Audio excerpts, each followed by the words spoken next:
evening, comedy fans and shut-ins around the country. Do they still say that? Maybe they don't. Maybe that's not politically correct. But if you can't get out of the house, by all means, good evening to you. I'm Guy McPherson, and the show is What's So Funny? I am here by myself because we don't need Sam Tonning tonight. I handled this one all by myself. That little old school hippity hop you heard off the top, little snippet, might give you a clue as to who our guest is tonight. He's a Juno nominee from 1993, I think, in the rap category with his group Organized Rhyme. Who could it be? Yeah, it's Tom Green. Did you know he was a rapper at one time? Of course you did. If you know anything about Tom Green, you know everything about Tom Green, I guess. And you're going to find out even more tonight in the next hour because we go over his career. We talk about other stuff too, as we are wont to do on this program. Tangents. We go off on tangents. It's an unusual program in that it's not face-to-face. Normally, this show, there's only been, we've been doing this show since 2004. Maybe I can count on one hand the number of shows we've done via phone. This is not via phone. This is much more futuristic. This is done by Zencastr, where it records me at my end and it records Tom at his end, and we put it all together, and it's magic. It is magical. Hope you enjoy the hour. My conversation with Tom Green. Did I mention he's coming to town? Yeah, he's coming to Yuck Yucks. April 13th and 14th. Run out now. Get your tickets. Get tickets to all 4 shows. See if they're different. And Tom is also playing all over the world. So if you missed him here in Vancouver, this podcast goes all over the world. I know you're listening. United States. I know you're out there, Japan. I don't know if Tom Green is going to Japan, but the point being, he travels. I should just shut up. Okay, here's my conversation with Tom Green. Enjoy. It's a cool program. I've never seen this before. Yeah. Welcome to the future, Tom Green. Yeah. Hello. How are you? What's going on? Look at this. This is the first time I'm doing a podcast, not face-to-face. Well, I've done a couple phoners in the past. I hate them, but this seems a little better. Yeah, it's pretty cool. We're talking on the computer. You've always been at the forefront of technology, but this was new to you, even. Yeah, this is like the latest, greatest podcasting, not in the same room, not in the same country technology. Yeah, you're in LA, I take it? Yeah, I'm in Los Angeles at my house. I have had a little time off for a week or two, so it's been nice. I've been, usually I'm touring all the time, but I had a little break, and I'm just relaxing and doing some writing and getting ready to go back on the road. Before you come up to Vancouver at Yuck Yucks on April 13th and 14th. But I was looking at your schedule, like you're booked up until next year. It's incredible. Yeah, well, I tend to be, I've been on this sort of hectic full-time touring schedule for, the last almost 10 years now. So I've just been going and love it, and I'm having a blast. I'd say probably around 8 years I've been going full-time like this, doing 200 or 300 shows a year, and I'm out on the road every weekend, and I love it. I know. I first spoke to you face-to-face in your hotel room, and it was, I think, around when you were just getting back into it about 8 or 9 years ago. And I know, we talked about you doing it when you were a kid, doing stand-up in Ottawa, and then, you did a bunch of other things, and now you found it again. So that's great. Yeah. I mean, it was always incorporated, into the Tom Green show. We had our studio audience there. I would do a monologue. So much of what I picked up doing stand-up when I was a teenager became part of the rhythm and the foundation of the television show. Just the idea of getting up and trying to write something that is going to make an audience laugh. Only difference is we had all the the other technical aspects, the cameras and the editing and everything else was involved with the TV show, but it all kind of blends together into one thing. I don't really ever think of it like I, did stand up and stopped, and it's all been one thing, whether it's the films or the TV show or the stand up. It's just sort of, you get up in the morning and you think, what am I going to try to do today to, am I going to write something today, or am I going to get up on stage today? Or it's been an interesting life. It's at the Yeah. point now where I'm realizing I've actually done this. This has actually become my life. I've been doing this for 30 years, and I'm 46 years old. When I was a teenager, I was doing stand up, and in my rap group that we had our rap record out in Canada and back in the early 90s. So it's been pretty fun. I think that's the thing that's, I think, sometimes surprises me the most, that I'm 46 years old. I'm still doing the same kind of thing I was doing when I was a teenager, and having a blast. It's like Arrested Development. I just don't want to grow up No kidding. and get a real job. And a lot of people don't know that your rap group, when you were 20 or whatever it was, like, you were nominated for a Juno, right? Yes, yeah, I was in 1992. For rap. I mean, this isn't, the comedy category just came back this year after a 33-year absence. But so you were nominated as a musician. Yeah, we were nominated. I was nominated for a rap. We won the Canadian Music Video Awards for the best Canadian rap video on Much Music that year, and for our song "Check the OR." You like it so far? And I just loved, rap music in the '80s was so new. So when you were listening to Run DMC or Public Enemy or the Beastie Boys, before the Beastie Boys had their hit "Fight for Your Right to Party," before that, you know, rap music was just sort of an underground thing, and it was really kind of I don't know, it was kind of an exciting time, like, because you felt like you were doing something that nobody else really knew much about. You felt like you were kind of doing something that was really on the cutting edge. It's so mainstream now. It's probably the most mainstream kind of music, more than rock and roll. Hip hop's bigger than rock and roll now. So it's but back then it was confusing to people, and it was something that was exciting to me, that you could go build a recording studio, with limited means. I mean, I would work my summer job all summer so I could afford to spend some money on a drum machine. I remember I went and bought a used drum machine out of the classified ads for, it was like $450. And I remember that was like more money than I'd ever spent on anything in my life, but I saved up, mowing lawns and my landscaping job so I could go buy this drum machine. And that was the beginning of organized rhyme. Then it sort of became an addiction of like wanting to get new pieces of equipment. So I'd work these, odd jobs and summer jobs and telemarketing jobs so I could get a sampler. I remember that was my next big thing, was a sampler and a computer. So I got an Atari 520 ST computer, which had a sequencing software in it that would then run with MIDI cables into the drum machine and into the sampler. And that was basically how I made the beats for Organized Rhyme. Then when we got our record deal, we went back into a real studio in Toronto and redid everything. But I was sitting there in my parents' basement just putting these jams together, and it was all really about getting something ready so we could go perform at the high school talent show. Yeah. So my friend Greg Campbell and I, who my friend was in high school with me, we just sort of started writing these raps and doing it, and then one thing led to another, and we started performing around town. After we performed at the talent show, we started performing around town, opening for punk rock bands in Ottawa, and that just sort of, one thing led to the other. I talk about the drum machines now. Everyone has one in their garage band. You were spending $450 on one. So anyone, the technology is there for anyone to do a podcast, to make their own TV show, to to be a rapper. It's a lot easier these days to do it, isn't it?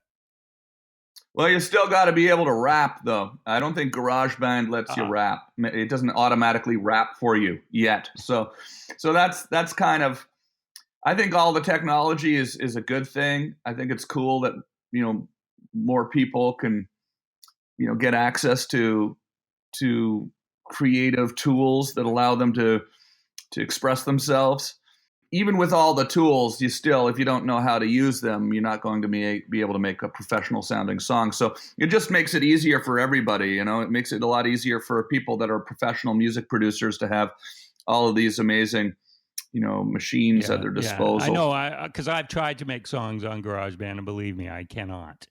Yeah, I mean, GarageBand is a fun thing for goofing around, but you can do something pretty professional though or totally professional on Logic or Pro Tools is what I use.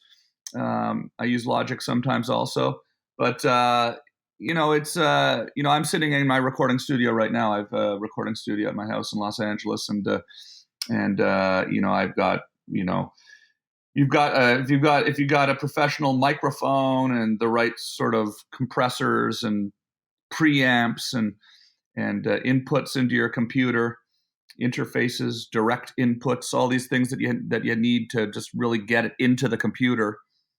You can actually make a totally professional sounding recording in your parents' basement. No kidding. Yeah. When you say you were playing at your school and in clubs, it reminded me that that's another thing you have in common with the late great Mike McDonald. Sorry, Mike McDonald. You're both from Ottawa. He also was in bands. He toured the country.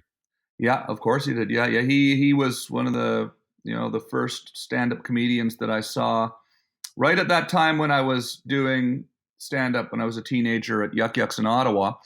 Mike McDonald was the biggest stand-up in Canada at the time. So he would come to the club, and it was like a rock star was showing up to do a rock concert, and it was just sort of the energy in the room was palatable, and that was when the wheels started turning in my head, thinking, oh, okay, look at that, you can actually really make a living as a comedian, and the idea of touring around Canada, going to yuck yucks and different clubs all across the country was something that was sort of like a dream for me when I was a teenager, and I'm doing it now. I'm living the dream. I'm the thing that's exciting is because of my show on MTV, it really pumped the Tom Green Show all around the world. So I'm touring worldwide now. I just did shows in Israel for the very first time.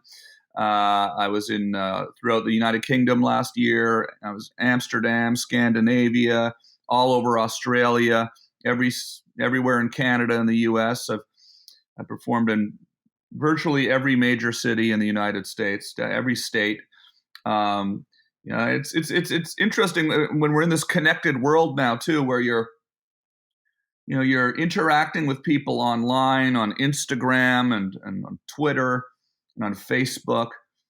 You travel all over the world, and you never really lose touch with people that you meet. I mean, people end up commenting on your Instagram stuff, and you end up staying in touch with a lot of people that you actually have physically met in every city in the world. So it's been pretty awesome from a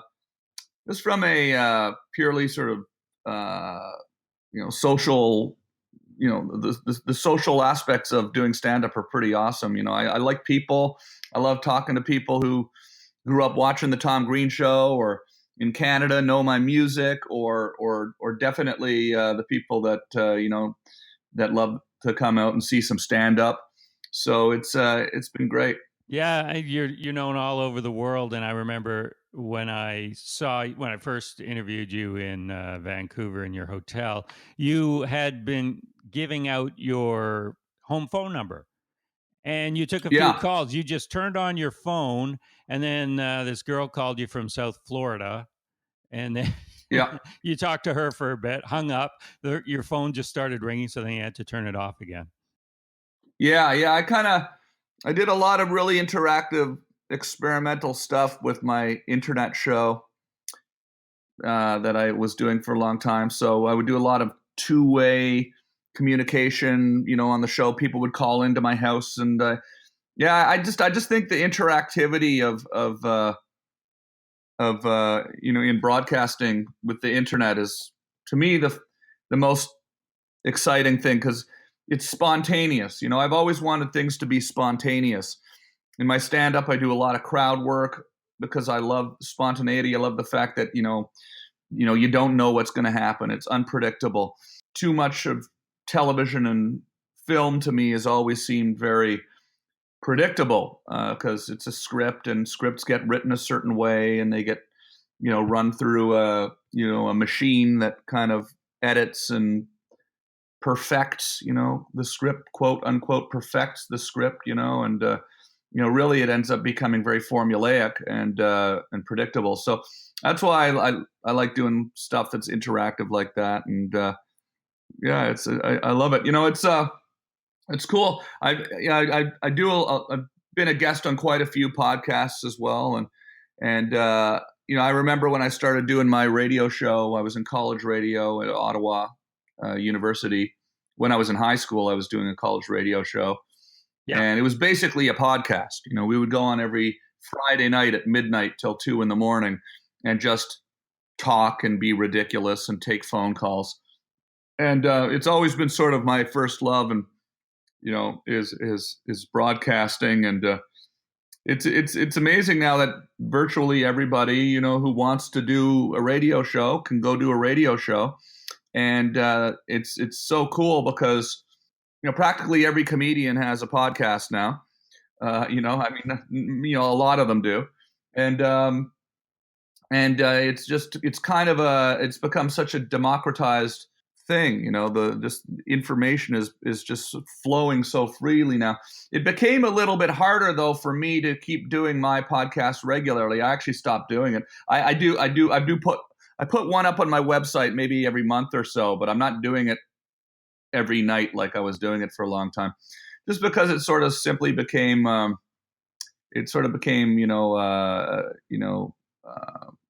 had this TV studio that I built in my living room, and I kind of got tired of having people come to my house.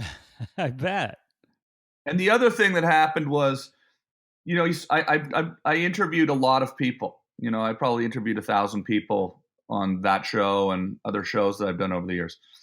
And at a certain point, you just don't really feel like talking to anybody anymore. I hear you. And that's kind of like, not a good thing if you're doing an interview show and you don't feel like talking to anybody. I like talking to you. I like talking to you because I'm talking about myself, and I'm a very sort of self-centered person. But sure, if I'm a stand-up comedian. I get up on stage every night and I rant and rave about stuff. I mean, obviously, I like to talk, but to have to listen, that really gets annoying sometimes. Hey, speaking of radio, we're also on the radio, and I got to say that you're listening to What's So Funny on CFRO Vancouver Co-op Radio, 100.5 FM. I love that. I'm Guy McPherson, our guest from Los Angeles, Canadian superhero Tom Green. There we go. All right. I love the radio. I love that we're on the radio right now. Yeah. We got it all covered. Radio, podcast. So cool. We're in the future. I don't even have a microphone. I'm just talking into my laptop right now. That's how weird the world is. I'm on the radio. I'm not even using a microphone. I'm just talking to a computer. The crazy world we're living in. The thing about doing podcasts that's also interesting is if you do as a guest, when you do them all the time, they're so long. You're on there, you're talking for an hour. Right. Yeah. So, as a guest, I always try to just kind of talk about random stuff, because if you're not careful, you end up just talking about the same stuff all the time. I don't want to just sit here and, do the same interview I've done before, but obviously you want to talk to me about my life. And, it starts out with me doing stand-up and my rap group and the Tom Green show, and then it gets into all, but it just sort of can become somewhat, formulaic, I guess. Even, I don't want to sound like I'm just sort of reading a script or running down my Wikipedia page here, Great. But Yeah. So if I sort of kind of veer off into something that's got nothing to do with what you asked me, I'm just doing that just to kind of keep it fresh I love it. for the audience in Vancouver. I want to keep it fresh, because I know Vancouver audiences like like things fresh. We sure do. Yeah. Yeah, I'm all about the tangents. So Yeah. please, I shot Freddy Got Fingered in Vancouver. I did not know that. I'm always amazed, or people don't know that. That's what I'm amazed. That's what Yeah, I'm trying to say. I'm always amazed that people from Vancouver don't seem to know that Freddy Got Fingered, the beloved Freddy Got Fingered, cult classic, international cult classic success yeah. story, Freddy Got Fingered. 20th Century Fox presents Freddy Got Fingered was shot in Vancouver. We shot in Squamish. We shot all around Vancouver, and it was a great time filming that movie Where up was it? there.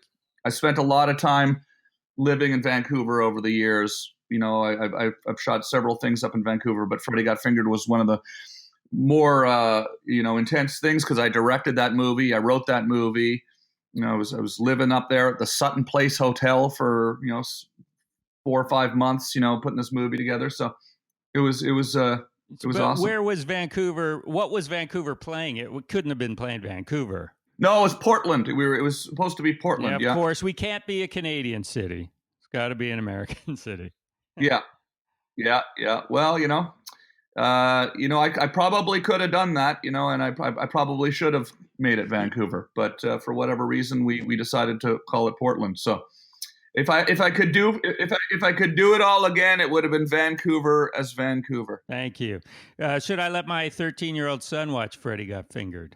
I don't know. Maybe wait a few years. Okay, good. Good. I mean, honestly, it would be no problem. But it was an R-rated movie, so just let that sort of dictate, whether or not. Have you seen it? No, I haven't. I'm waiting to see it with Wow. my Okay. son. Oh, okay. Wow. Yeah, yeah. Well, you got to see that movie. Yeah, well, actually, I could watch it ahead and see if it's suitable for him. Yeah, I think you should do that. Yeah. Hey, you were when you did all the talk shows, not your own, but you were doing all the other talk shows, and whether it was getting drunk with Jay Leno or throwing a dead raccoon at Mike Bullard, uh, like think long and hard. How can I really make this special and different and get people talking, or was it like that day? Well, let me just clarify, and I don't want to fact check you Okay, no, here please. live, but I'm going to, okay, because sometimes I think the subtleties of things, like when you bring a dead raccoon on a talk show in a plastic bag in a suitcase with handcuffs attached to your wrist Yeah, to the suitcase, right? So that they can't take it away from you until you open it I up saw and then that there's a one dead live, raccoon. by the way. I didn't actually throw the raccoon at Mike Bullard. Yes, I know. I was being poetic. Okay. Because what happens is that it does change the sort of, I mean, again, not to fact check you, but I want people to understand that there's always sort of a dance you do, especially back then. I don't really do that kind of thing anymore. But back then I did. I did it because people weren't doing that. So I thought that would be hilarious to see something that I've never seen before. But now that I've seen that, there's no reason to bring a dead raccoon onto a talk show again. But there was still a dance you do when you do something outrageous like that, where you have to kind of walk the line of it not being mean, right? Even though it was outrageous and bizarre. So if I had gone on the show and thrown it at Mike, that would have been a horribly mean thing to do. And I personally think it would have not been as funny. I actually would have think it would have crossed over into being not funny. But because basically all I did was, showed it to him, and then it sort of was just bizarre and surreal and outrageous, and sort of freaked out the other guest on the show, and freaked him out. And so I freaked him out. They had to stop tape because look, this was. Here's the thing. I grew up in the woods. I grew up in Ontario. We had a cottage up outside of the city that I spent the greater part of my childhood at, fishing and putting worms on hooks and catching frogs and walking down dirt roads with roadkill on it, and just this kind of stuff is just sort of normal to me. So, we found a dead raccoon once while we were driving to Toronto, and I thought, oh, well, let's put that in a plastic bag and bring it on the show.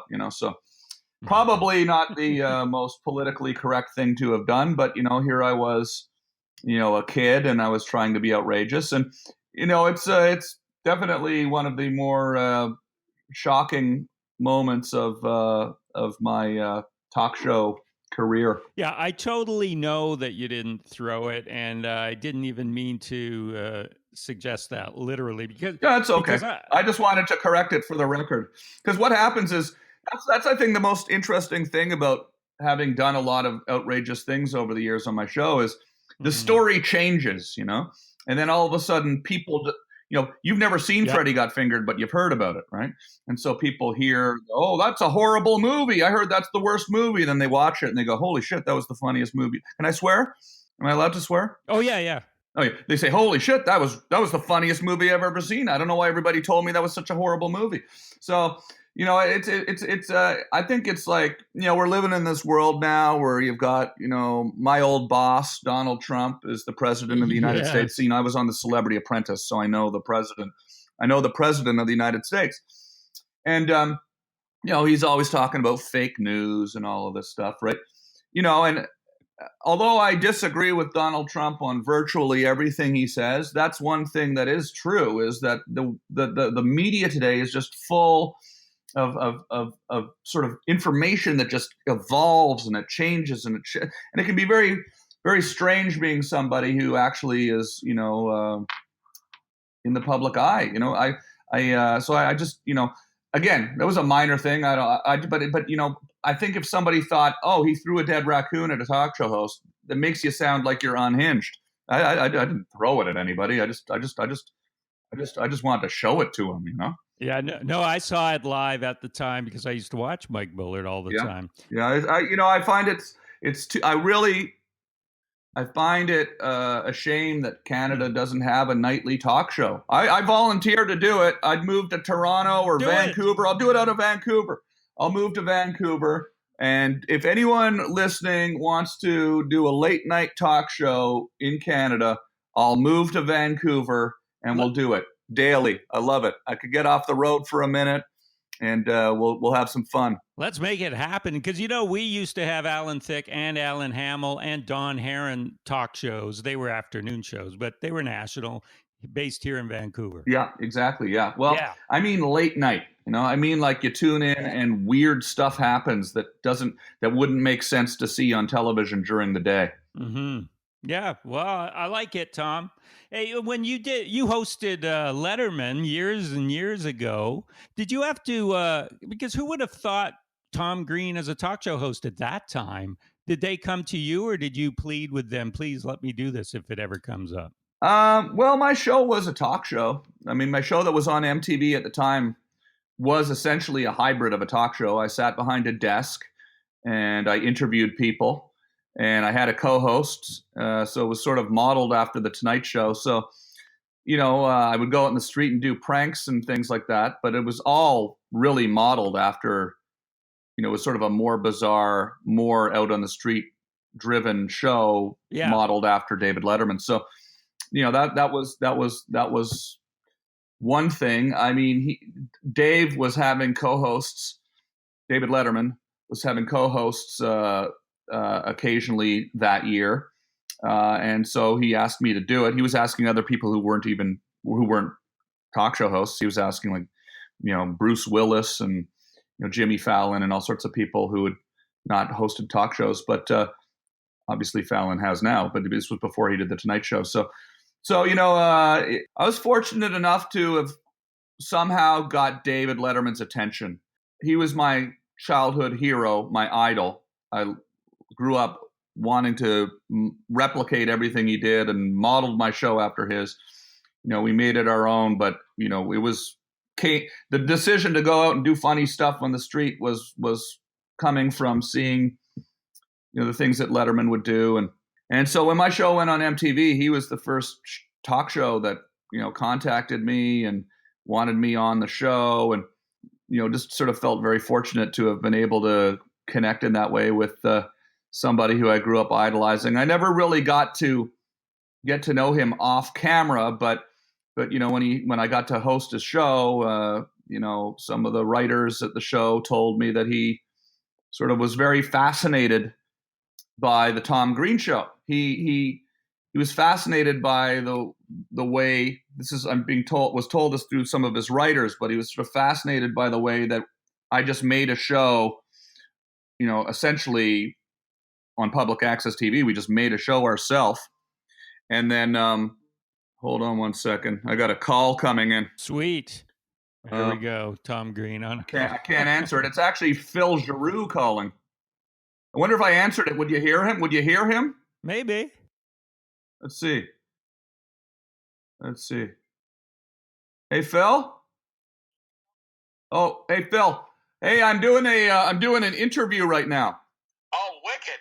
But you're on it right now. What's that? You're on it right now. You're on speakerphone. Oh, wicked. I'm doing an interview on a Vancouver radio show and podcast. Oh, but wicked. on the phone with us right now is Phil Giroux. Yeah. Phil Giroux was from the Tom Green show. He was often in the window drinking coffee in the background. Oh, that's Phil. I'm literally drinking coffee right now, and I'm in this digital window. Yeah, you're drinking coffee right now. I'm drinking coffee. I literally am. Yeah. Mm-hmm. So can I call you back in 30? Yep. Can I call you in 30 minutes? Do you want to say anything, Phil, to the people of Vancouver? Hey man, hey everyone, and still having a lot of fun here with Tom. We're up to some really cool things, and just giving a shout out to everyone. Awesome, man. I'll talk to you later, Tom. All right. All right. I'll call you in like half an hour. Wicked, man. Yeah, no rush. Awesome. All right, thanks. Thanks. Bye-bye. Bye. Oh, that's great. Is Phil in LA too?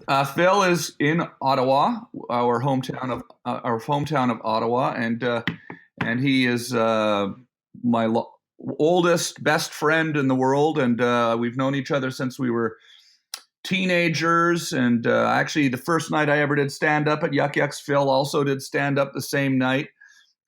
He went on to sort of a very successful career in high tech, computers and technology, and he's actually creates video games and does all sorts of different businesses like that. So, but he's in Ottawa, but he was in Los Angeles living down here in Los Angeles for a few years when we were doing the show on MTV. Wow, what a time to be alive. I got you in LA, I'm in Vancouver, Phil calls from Ottawa. It's the future. Man. Hey, and what about Glenn? What's he doing? He's doing great. He's up in Ottawa too. Him and Phil get to go on their walks and hang a lot more. I wish I really do miss living in Canada, because I miss being able to, first of all, I do miss the city. I miss Ottawa. I grew up there.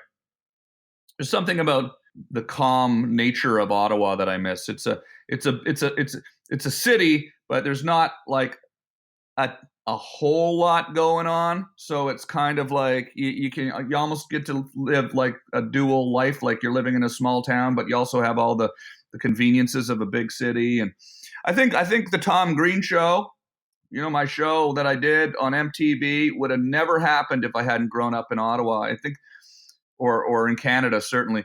There was something about going out on the street in Ottawa with a video camera and pulling pranks on people. And you just kind of felt like you would be able to get away with it. You didn't feel like somebody was going to pull out a knife or, beat you up. There's a sort of real conservative kind of, it's a government town.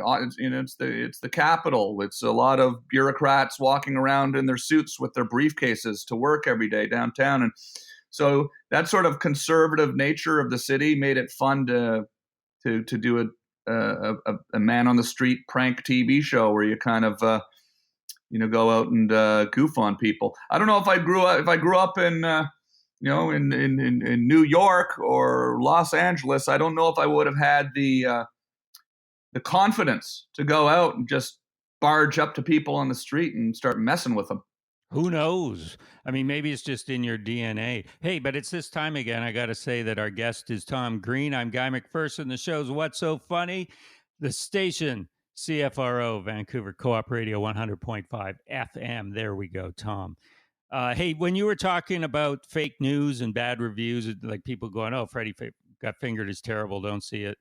You know what I'm doing now with my son is I'm watching a bunch of movies that I just skipped over, like Sandler canon, can we call it that? And I'm enjoying them. It's funny. Yeah, well, good. Look, I mean, anytime you can sit down, watch a movie, and take a couple of hours out of your daily routine, I think it's a good day. I think people need to relax a little bit more with criticism of art. I mean, everything is subjective. I mean, you can look at a painting and say you don't get it. Someone else gets it. Some people love Adam Sandler movies. Some people don't. Some people love, Freddie Got Fingered. Some people hate Freddie Got Fingered. But I think when people start criticizing it, and reviewing things, I sometimes think that's wrong. But I think, Tom, that everybody is a reviewer. It's just usually word of mouth. So you see something and you want to tell them, oh, I saw this. It was great. Or, that sucked. Don't go see it. So putting it in print just expands on that a little more. But everybody is doing it anyway.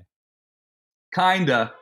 But the problem is when somebody puts it in print, they're putting it in print through a different lens than somebody who's just a casual observer as an audience member.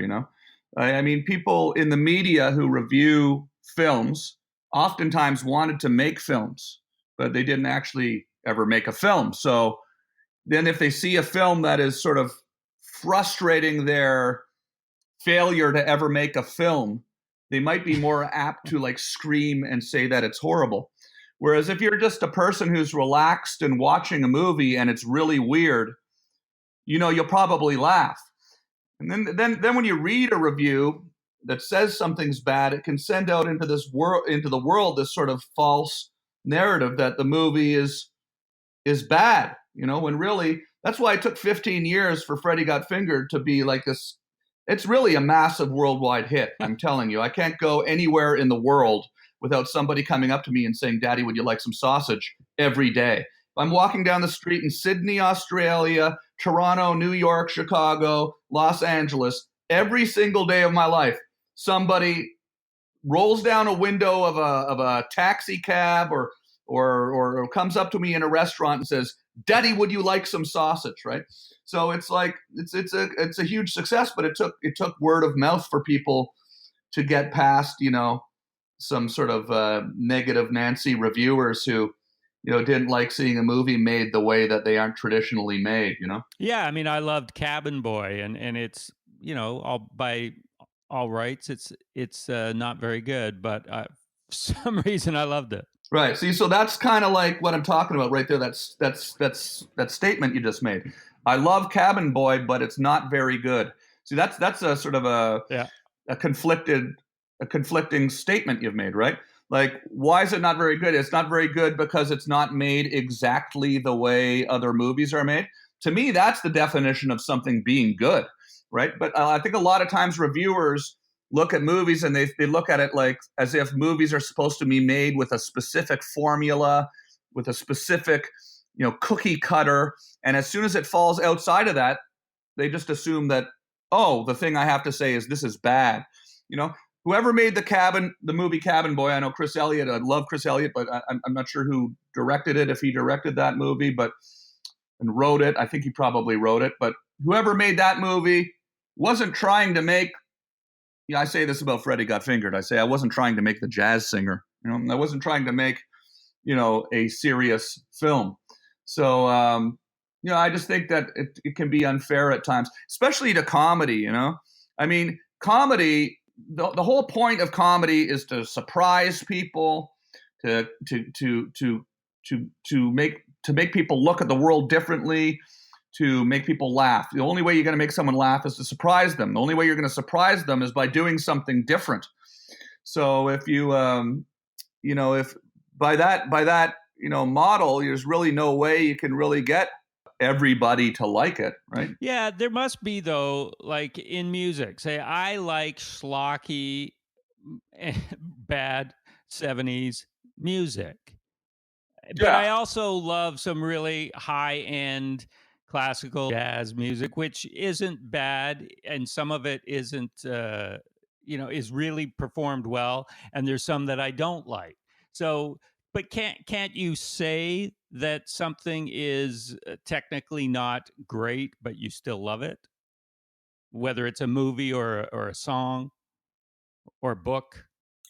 I don't know. I think it's a conflict there. I think if you love it, you love it. If you love it, it's great. Okay, fair enough. If you hate it, and it's technically not good, then maybe it's not great. But if you love something, probably pretty good because it did what it was supposed to do. The whole point of music is to make you feel an emotion, right? So if you listen to a song that's as you put it, technically not good, which is again subjective, right?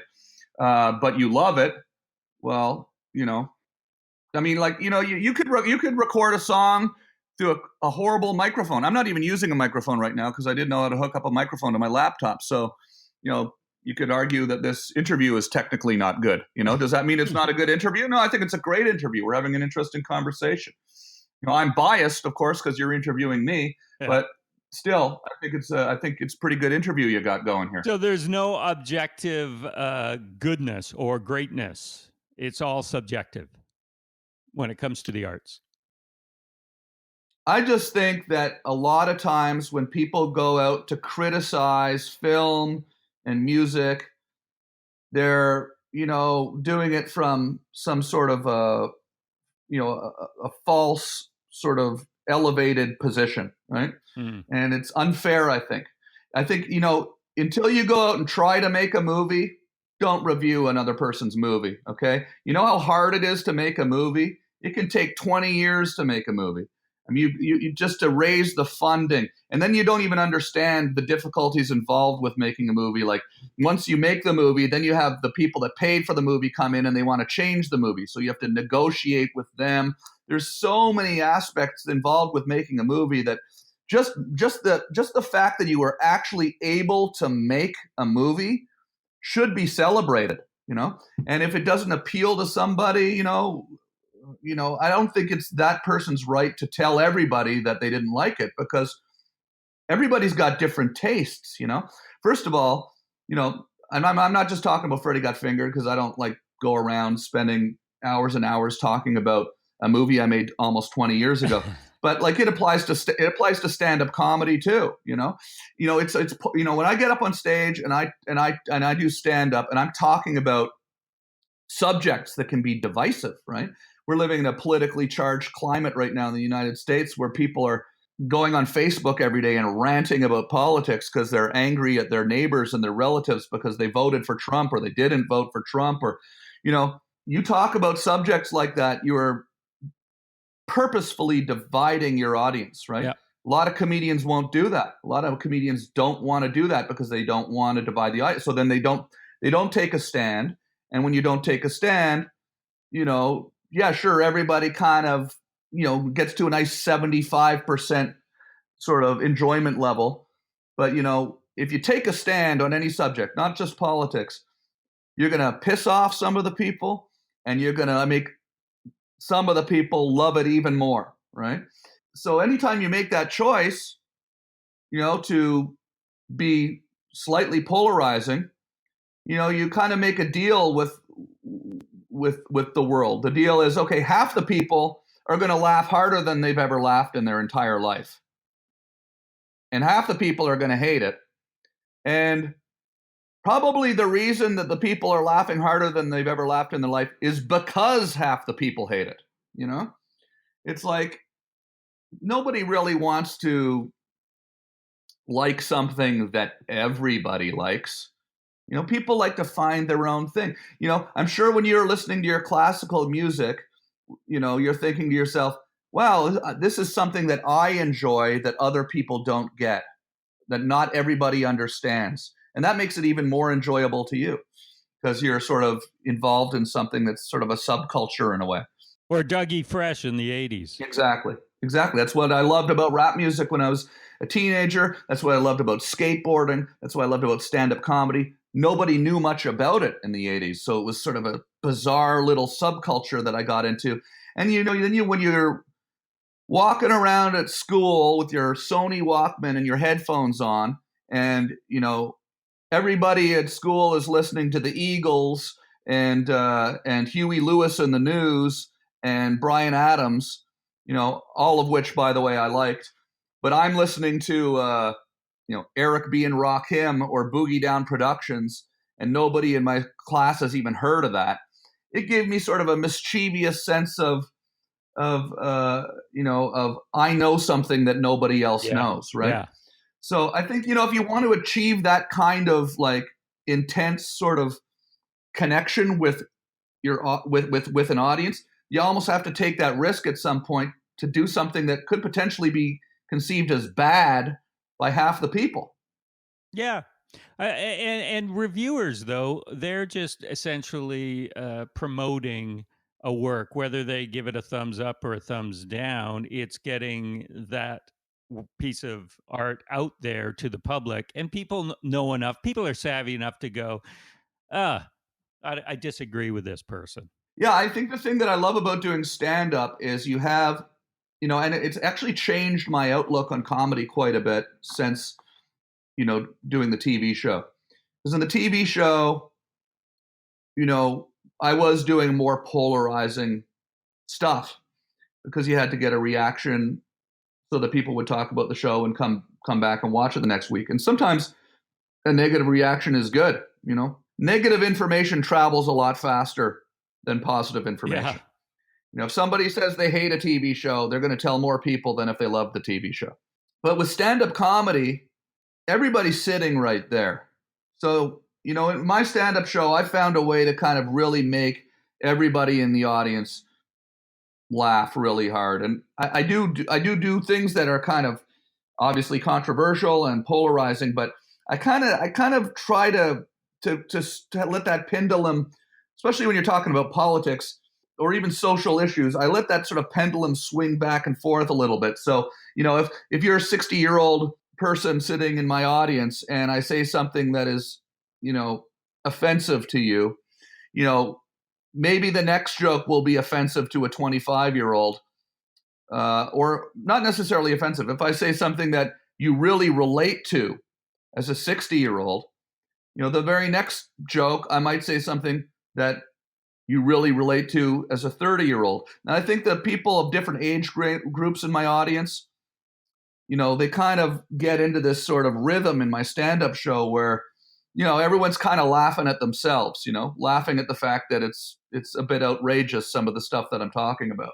I have a lot of, when I talk about technology, because I think it's like the biggest story right now in our generation, obviously, we're all on the computer, we're all, on our phones all day. Our cell phones have basically ruined all of our lives, We're stuck on our phones all day, distracted, not really living the way people have lived since the beginning of time.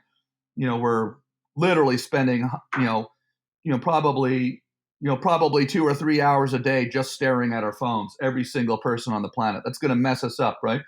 I think, and I talk about some of the pitfalls of technology in my stand-up.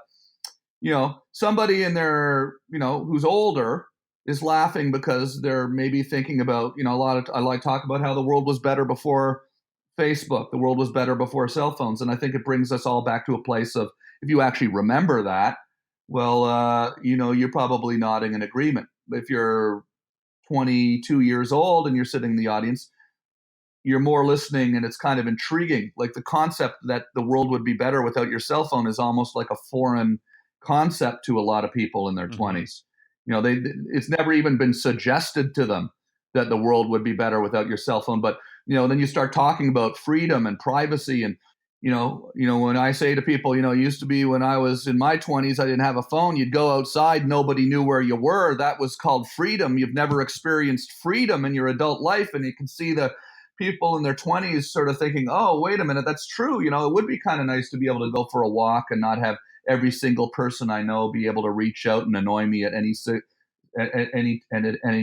time. So it's kind of yeah, it's kind of, I think, in stand up, in a movie like Freddie Got Fingered, in a show like the Tom Green Show, you could make the choice to just go out there and just shock people, one bit after the other. But in stand up, I have to bring people back to like the real world. Otherwise, it can just it can take people out of it. Hey, this has been going swimmingly because it seems like I just said this, but I got to say it again that our guest is Tom Green, live from Los Angeles, California. The show's What's So Funny on CFRO Vancouver Co-op Radio 100.5 FM. And I'm Guy McPherson. I love the radio. It's fun being on the radio. Isn't it? Yeah. Tom's coming to Yuck Yucks April 13th, 14th, Friday, Saturday, 2 shows each night. Yuck Yucks there on Cambie and 12th. And you play all over the world. And I was going to say that you get audiences of a wide-ranging age because you've been at this for so long that people who were young when you were young starting out, you're not old, but you're 46. And people a little older than you now are still older than you. And then you got the young ones who've seen your talk shows, seen your stuff on YouTube and your website. Yeah, I had a couple come up to me in a restaurant last night in Los Angeles here, and they were probably a little bit younger than me. They were probably early 40s, and they were telling me that their 12-year-old son is now watching all of my stuff on YouTube. Right. And so it's kind of like it's very exciting time, because a lot of the video that I did back in the mid to late 90s, which was at the time, unlike anything people had seen, is really kind of very, very much the precursor to what you're seeing people doing on YouTube now. So it lives on YouTube well. It translates to today's audiences, and I've got this whole new audience of people. So yeah, it's going to be that. I like to make sure that people understand that who are listening to your interview. Like, my audience is not some sort of culty type of audience. You don't come to my show. It's not like going to see a band where everybody listens to the band's albums and has the T-shirt and is all the same age. I've got people who know me from, like Charlie's Angels. I've got another movie I shot in Vancouver, Bob the Butler, which is a children's movie that we shot for the Disney Channel. So I've got people that know me from these sort of more mainstream things, from my work on the Tonight Show, or oh, right, yeah. I hosted Saturday Night Live. I mean, the people that watch sort of more mainstream comedy. And then I've got, of course, the Freddie Got Fingered people, and then the people that just know me as a stand-up now, my internet show. It's such a broad range of people, which makes it a really fun audience. Like, for the reason that I mentioned earlier, it makes it a really fun night because you can kind of really play with that. I have people in their 20s, 30s, 40s, 50s, and 60s and up, in my audience. So it's cool. I've been doing, I started a residency in Las Vegas. I'm back in Las Vegas in May at Harrah's Casino. So I'm doing stand-up Sunday and Monday nights every week at Harrah's Casino in this beautiful theater. And Las Vegas audiences are particularly diverse. Not only do you have different age ranges of people, but you have people from all over the world there. So I'll have people from England, Australia, all over the U.S., lots of Canadians. So you can use that sort of diversity in an audience to really kind of have some fun. Hey, Harrah's, is that where Mac King plays? I'm not sure. I am not sure, to be honest with you. Okay. I'm just moving over to Harrah's now in May. I was at Bally's, which I'm moving from Bally's, from a smaller room, and we're moving into a larger theater. So it's going to be really, really exciting.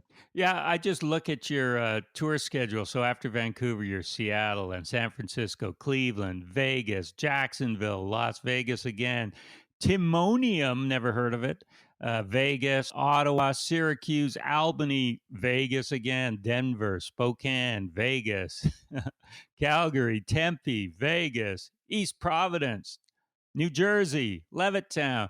Goes on and on. Like, I mean, you can't be working this much and have just a little fringe audience. Yeah, no, it's cool. It's cool. I feel very grateful that people have responded to things I've done over the years and come out to see my shows. I mean, it's a real blessing. Hey, what do you think of Howie Mandel taking over Just for Laughs, or at least being one of the main guys?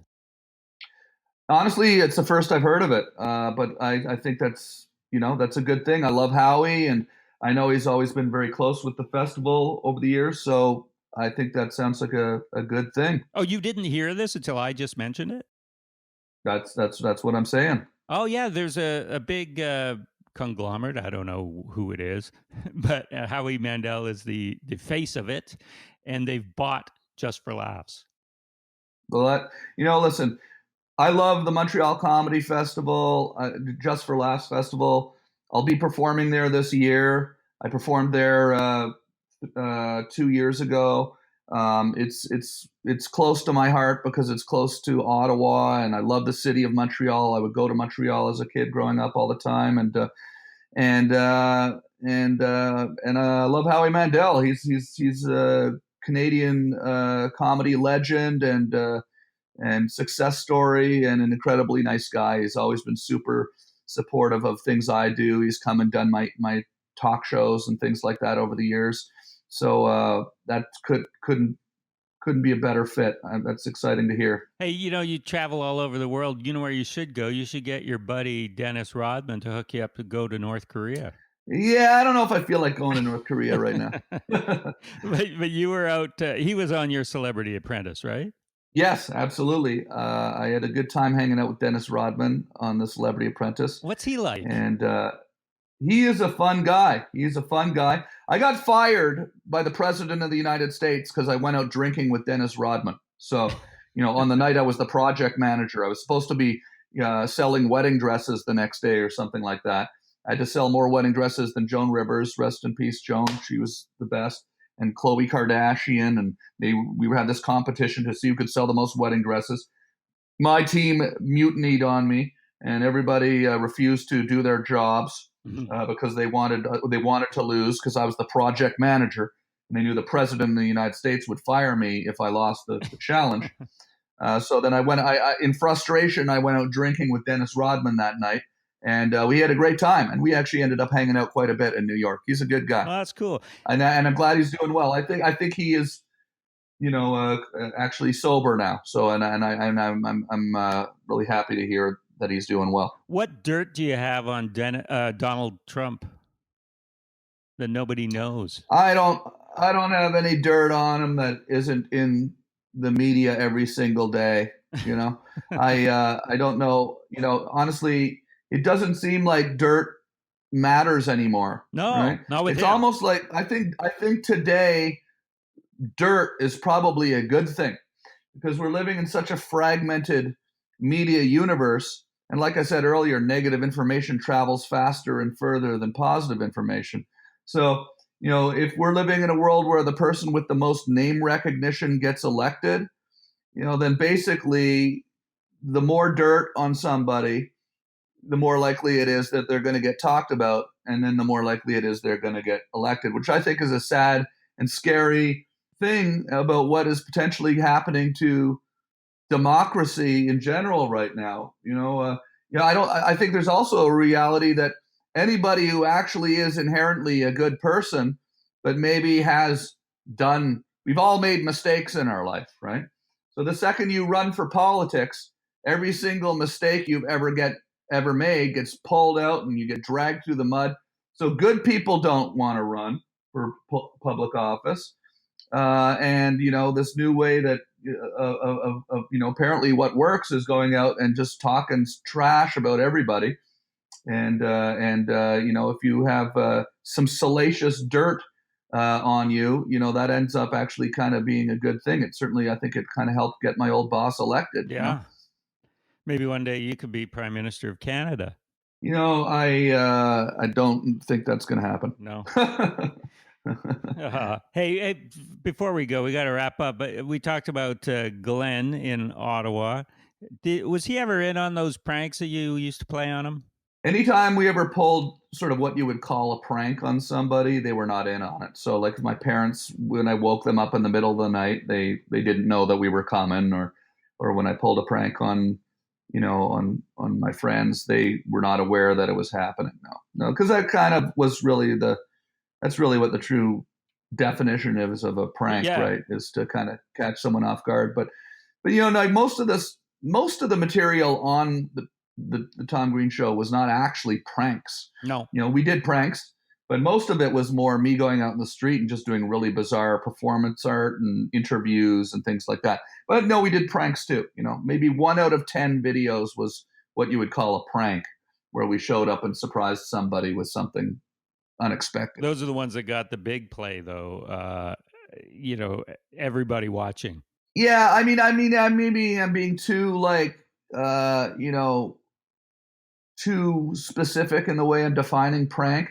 Like what I'm saying is like when my parents came home from a vacation and I painted their house plaid, and they get out and they see the house is painted plaid, and I film their reaction. That to me is a prank. But when I went out on the streets of Vancouver and fell down on the street in crutches and kind of that didn't really feel like a prank. It felt more like a piece of performance art. Or sometimes I would go around and I would interview people with a handheld microphone and ask weird questions, right? Yeah.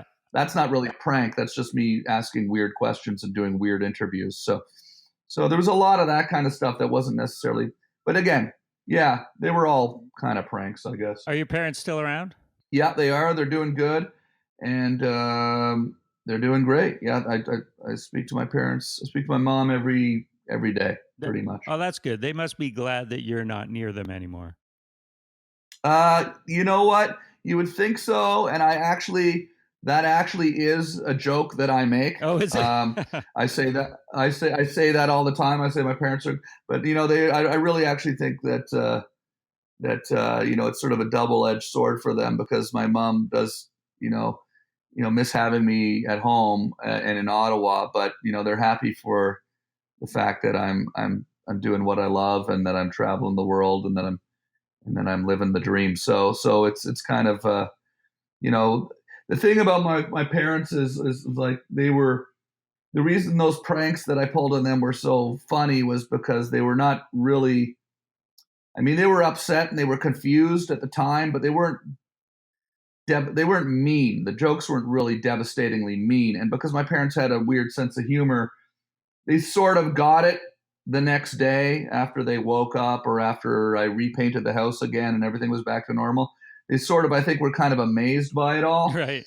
The fact that it was just on television was somewhat amazing to them. They couldn't really understand in 1994 how their friends from work were coming up to them and saying that they saw them on the public on Rogers Cable, So they were very supportive, even when they were in the midst of being pranked. They were always supportive. That's great. Hey, living the dream. I was living the dream this hour talking with you. It's been great. Thanks for talking again. It's our third time. Thanks, Guy.